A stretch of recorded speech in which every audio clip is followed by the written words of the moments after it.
આજે આપણે બનાવીશું ચીઝ કેક। તો દૂધની અંદર વિનેગર એડ કરી અને પનીર રેડી કરી લેવાનું છે। તો પનીર આપણું અહીં રેડી છે। તેમાં રહેલું પાણી આ રીતે કાઢી લેવાનું છે। ત્યારબાદ બિસ્કિટને મિક્સર જારની અંદર આપણે ક્રશ કરી લેવાના છે। ક્રશ કરેલા બિસ્કિટની અંદર મેલ્ટ કરેલું બટર એડ કરી અને આપણે 1 કલાક માટે ફ્રીજની અંદર સેટ થવા માટે મૂકી દેવાનું છે। ત્યારબાદ પનીર, ખાંડ અને ક્રીમ એડ કરી અને ક્રશ કરી લેવાનું છે। ત્યારબાદ રેડી કરેલી પેસ્ટને આપણે આ રીતે ફરી એકવાર સેટ કરી દેશું। પેસ્ટને એડ કર્યા બાદ આપણે 3 કલાક સુધી ફ્રીજમાં સેટ થવા દેવાનું છે। આ રીતે ઠપકારીને આપણે સેટ કરી દેશું। ત્યારબાદ ચોકલેટને પણ આપણે અહીં મેલ્ટ કરી લેવાની છે। ત્યારબાદ થોડું દૂધ અને ક્રીમ એડ કરી દેવાનું છે।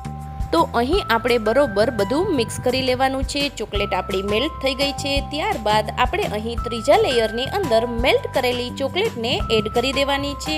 ત્યારબાદ 4 કલાક સુધી આપણે ફ્રીજમાં સેટ થવા દેવાની છે। આપણે અહીં ક્રશ કરેલા બિસ્કિટ વડે ગાર્નિશિંગ કરીશું। તો રેડી છે આપણી ચીઝ કેક। જો તમને વિડીયો પસંદ હોય તો લાઈક, શેર અને સબસ્ક્રાઈબ જરૂરથી કરજો।